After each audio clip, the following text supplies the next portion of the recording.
अस्सलाम वालेकुम first year student. Data modes तक हमने पढ़ लिया था बच्चे। अब नेक्स्ट टॉपिक स्टार्ट करेंगे, discuss different types of data transmission. यहाँ पे अब क्या डिस्कस करेंगे कि डाटा डिफरेंट मेथड से ट्रांसफ़र होता है, डिफरेंट तरीक़ों से हम डाटा को क्या करते हैं, ट्रांसफ़र करते हैं। एक एक बिट करके भी करते हैं, पैरेलल यानी मल्टीपल बिट्स भी सेंड करते हैं। There are two types of data transmission, दो टाइप्स हैं हमारे पास डाटा ट्रांसमिशन की, parallel transmission and serial transmission.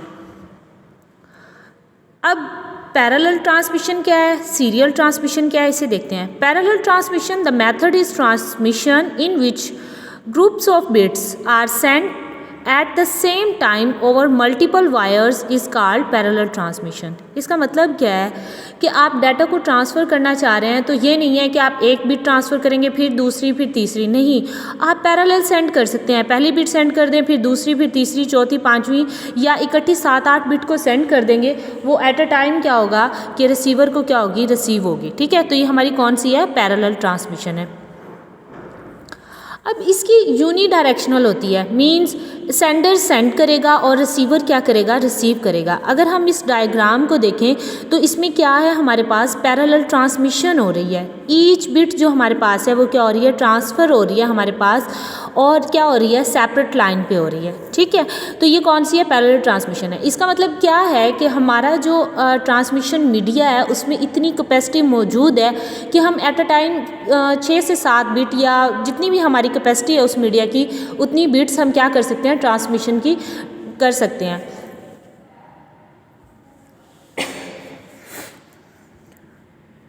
जी, अब इसकी कॉमन एग्जांपल हम देख लेते हैं ट्रांसमिशन की। हम बात करते हैं कि हमने नेटवर्क लगाया है, हम कहते हैं कि हमने जो बैंडविड्थ ली है किसी भी इंटरनेट की, तो वो क्या है, 2 MB है, 3 MB है।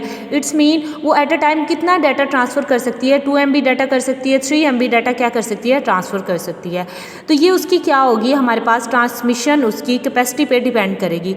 The internal transfer of data in a computer use parallel mode. Computer के अंदर जब डाटा ट्रांसफ़र होता है मल्टीपल पाथ पे होता है और मल्टीपल बिट्स में होता है, यानी कि इंटरनली जब वो डाटा ट्रांसफ़र करता है हमारे पास उसके प्रोसेसर से डाटा हमारी हार्ड तक जाता है, प्रोसेसर से डाटा रैम तक जाता है, तो मल्टीपल बिट्स में डाटा क्या होता है, सेंड होता है। तो ये हमारी कौन सी है, पैरेलल ट्रांसमिशन है। ठीक है, the transmission between computer and printer done usually parallel transmission. Computer और हमारे प्रिंटर के दरमियान में भी जो ट्रांसमिशन है वो कौन सी है, पैरेलल ट्रांसमिशन है। Parallel transmission is faster because all bit are sent at a same time. ये ट्रांसमिशन हमारी फास्ट होती है, उसकी रीज़न क्या है कि हमारे पास तमाम bits at a time transfer होती हैं। दूसरी हमारी आ जाती है serial transmission. The method of transmission in which data sent 1 bit at a time is called serial transmission. ये डेफिनेशन है कि सीरियल ट्रांसमिशन हमारी कौन सी होती है, पहले एक बिट सेंड होगी, फिर दूसरी बिट सेंड होगी, फिर तीसरी होगी। पैरेलल में एट अ टाइम कई बिट सेंड हो रही थी, यहाँ पे पैरेलल नहीं है बल्कि सीरियल है, एक बिट जाएगी फिर दूसरी और फिर तीसरी। इसकी डायग्राम को अगर आप गौर से देखेंगे तो हमारे पास देखें उन्होंने क्या किया हुआ है, बिट को सेंड करने का वही मेथड 1 0 0 1 1 0 0 1 सेंडर की साइड से है, मीडिया से डाटा ट्रांसमिशन हो रही है, रिसीवर को भी ऐसे रिसीव हो रही है। पहले कौन सी बिट होगी, 1, फिर 0, फिर 0, फिर 1, फिर 0 0 1। ठीक है, the character bits are send sequentially. वो डाटा हमारा सिक्वेंशियल नहीं था, फास्टर तो था लेकिन डाटा सीक्वेंस से सेंड नहीं होता था, बल्कि यहाँ भी क्या हो रहा है, डाटा फास्ट तो नहीं है लेकिन डाटा क्या हो रहा है, सीक्वेंस में सेंड हो रहा है। Serial transmission is slower than parallel transmission as data send sequentially 1 bit at a time. तो हमारे पास डाटा की तो ट्रांसमिशन हो रही है लेकिन यहाँ पे एक बिट एक टाइम में ट्रांसफ़र हो रही है, इसकी वजह स्पीड क्या है, स्लो है। वो हमारी जो पैरेलल ट्रांसमिशन है वो नॉर्मल कहाँ पे होती है, कंप्यूटर के इंटरनल यानी प्रोसेसर से हार्ड तक डाटा, प्रोसेसर से रैम तक डाटा जो ट्रांसमिशन होती है वो हमारी पैरेलल होती है। लेकिन जब हम एक पूरे सेटअप से किसी एक सेटअप से दूसरे सेटअप पे डाटा ट्रांसफ़र करना चाहते हैं, जैसे टेलीफोन लाइन के थ्रू एक कंप्यूटर से दूसरे कंप्यूटर में डाटा सेंड करना चाहते हैं, तो वो सीरियल ट्रांसमिशन होती है। Telephone line is use this method of data transmission. Each individual bit are transmitted travel along on communication path. क्या है कि डाटा की ट्रांसमिशन एक ही पाथ से होगी, वहाँ पे पैरेलल थी कि एट अ टाइम हम हार्ड को भी डाटा भेज दें, एट अ टाइम रैम को भी डाटा भेज दें, तो ये हमारी पैरेलल थी और मल्टीपल बिट्स ट्रांसफ़र हो रही थी। यहाँ एक एक बिट करके ट्रांसफ़र होगी और सिंगल पाथ से डाटा क्या होगा, ट्रांसफ़र होगा। ठीक है, दूसरा कंसेप्ट हमारे पास है एसिंक्रोनस और सिंक्रोनस का। ये हमारे पास क्या है, ये भी डाटा ट्रांसमिशन की है हमारे पास। इसमें हम क्या देखते हैं, डाटा को ट्रांसफ़र करते हैं किस मेथड से करते हैं, इसको देखते हैं। The type of data transmission asynchronous.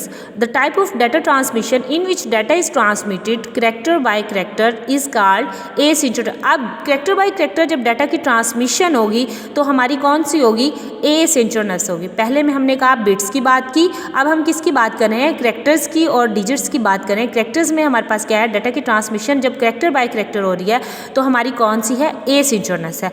The time interval between character is not same. Time interval जो होता है वो सेम नहीं होता, मल्टीपल बिट्स के दरमियान चेंज होता रहता है जब हम क्या करते हैं, करैक्टर्स को सेंड करते हैं। अच्छा, इस ट्रांसमिशन की आप थोड़ी सी वर्किंग देख लें। इस वर्किंग में ये होता है हमारे पास कि जब डाटा ट्रांसफ़र होना स्टार्ट होता है तो हमारी बिट क्या होती है, ज़ीरो शो करता है। वो क्या शो कर रहा होता है हमें कि आपका जो वर्ड है वो क्या हो गया है, ट्रांसफ़र हो गया है। लेकिन जैसे ही वो 1 होगा, इसका मतलब ये होगा कि हमारी पाथ आइडल हो गई है, अब नेक्स्ट वर्ड क्या होगा, सेंड होगा। अगर आप इसमें देखें गौर से तो हमारे पास क्या किया हुआ है, उसने क्या किया, स्टॉप बिट की सेंडिंग क्या कर दी है, स्टॉप कर दी है, तो हमारे पास क्या हो जाएगा, 1 हो जाएगा। लेकिन जहाँ पे हमारे पास 0 होगा वहाँ पे आप देखिए गौर से, उसने कहा स्टार्ट बिट, यानी जब स्टार्ट होगा तो 0 हमारे पास होगा, इसका मतलब डाटा ट्रांसफ़र करना स्टार्ट कर दें। जैसे ही 1 होगा तो हमारे पास क्या हो जाएगा, डाटा ट्रांसमिशन रोक दी जाएगी। ठीक है, सिंक्रोनस के बाद हमारे पास आ जाएगा एसिंक्रोनस का कंसेप्ट। एसिंक्रोनस हमारे पास क्या है, the type of data transmission in which data transmitted block by block. First हमने देखा पैरेलल, मल्टीपल बिट्स सेंड हो रही है। फिर हमने देखा सीरियल, सिंगल बिट्स डाटा की ट्रांसफ़र हो रही है। फिर देखा सिंक्रोनस, जिसमें हमने क्या देखा, character by character data send हो रहा है और डाटा की ट्रांसमिशन क्या है, हम देखते हैं कि पाथ या तो आइडल होगा या बिजी होगा। जब पाथ बिजी होगा तो हमारे पास 1 का इंडिकेट करेगा, जब आइडल होगा तो हमारे पास क्या शो करेगा, 0, कि अब डाटा क्या कर दो, सेंड कर दो। ठीक है, अब यहाँ पे क्या है, हमारे पास सिंक्रोनस का जब कंसेप्ट आया तो हमने डाटा को ब्लॉक बाय ब्लॉक डाटा की ट्रांसमिशन शुरू कर दी। इसमें क्या है कि many blocks eight a time data के ट्रांसफ़र हो सकते हैं सेंडर से रिसीवर के दरमियान। ठीक है, तो ये हमारा कंसेप्ट किसके लिए था, सिंक्रोनस और एसिंक्रोनस के लिए। मजीद अगर आप इसमें जो लिखना चाहते हैं तो आप इस डिफरेंस को देखें, difference between asynchronous and synchronous. Synchronous, asynchronous क्या है, data is transmitted character by character, जबकि सिंक्रोनस में क्या होता है, data transmitted block by block. Asynchronous में sender and receiver are not synchronised with each other. क्या है कि एसिंक्रोनस में पहले उनके दरमियान एक्नॉलेजमेंट नहीं होती कि किसको डाटा भेजना है और कैसे भेजना है। सेंडर और रिसीवर एक दूसरे के साथ सिंक्रोनाइज नहीं होते, मीन्स कनेक्ट नहीं होते। लेकिन जब डाटा की ट्रांसमिशन दी जाती है उसके साथ उसका एड्रेस दे दिया जाता है कि ये डाटा यहाँ से यहाँ जाएगा। लेकिन सिंक्रोनाइज में हमारे पास क्या होता है कि सेंडर और रिसीवर एक दूसरे से पहले कनेक्ट होते हैं, एक्नॉलेज करते हैं कि हाँ हम रेडी हैं डाटा की ट्रांसमिशन के लिए, फिर इनके दरमियान डाटा की ट्रांसमिशन होती है। The time interval between 2 character is not fixed. Asynchronous में टाइम इंटरवल जो होता है वो फिक्स नहीं होता, लेकिन सिंक्रोनाइज में क्या होता है, हमारे पास सिंक्रोनस में क्या होता है, डाटा का टाइम इंटरवल फिक्स होता है। 4 हमारे पास है, there are many gaps between character being transmitted. Asynchronous में क्या होता है कि गैप आ सकता है करैक्टर्स के दरमियान में जब डाटा की ट्रांसमिशन हो रही है, क्योंकि सेंडर और रिसीवर क्या हैं, आपस में सिंक्रोनाइज नहीं है, कनेक्ट नहीं है। लेकिन हमारे पास जो सिंक्रोनाइज ट्रांसमिशन है उसमें गैप नहीं आता। 5th है हमारे पास, it use start and stop bits to control the data transmission. ये क्या करता है, स्टार्ट और स्टॉप की बिट्स बताता है कि हमारे पास डाटा की ट्रांसमिशन के लिए वो किससे शो करता है, 0 और 1 से। यानी जब डाटा ट्रांसमिशन स्टार्ट होगी तो 0 होगी, जब सारा डाटा सेंड हो जाएगा उसके बाद वो 1 बिट को शो कर देगा। इसका मतलब क्या होगा कि अब डाटा की ट्रांसमिशन एंड हो गई है और पाथ आइडल हो गया। ठीक है, उसके बाद हमारे पास है last, it provide less efficient and slower data transmission. से एसिंक्रोनाइज में हमने पहले ही कहा कि सेंडर और रिसीवर एक दूसरे से सिंक्रोनाइज नहीं होते, पहले एक दूसरे को एक्नॉलेज नहीं कर देते। इसकी वजह से ये लेस एफिशिएंट है, स्लोवर है, लेकिन हमारे पास जो ट्रांसमिशन का हमारे पास सिंक्रोनाइजेशन है या सिंक्रोनस का कंसेप्ट है उसमें हमारे पास क्योंकि कनेक्ट होते हैं इसलिए मोस्ट एफिशिएंट है और मोस्ट फास्टर है। Thank you very much. बच्चे इसमें से कोई भी आप लोगों को कुछ समझ ना आया हो तो आप मुझसे क्वेश्चन कर सकते हैं।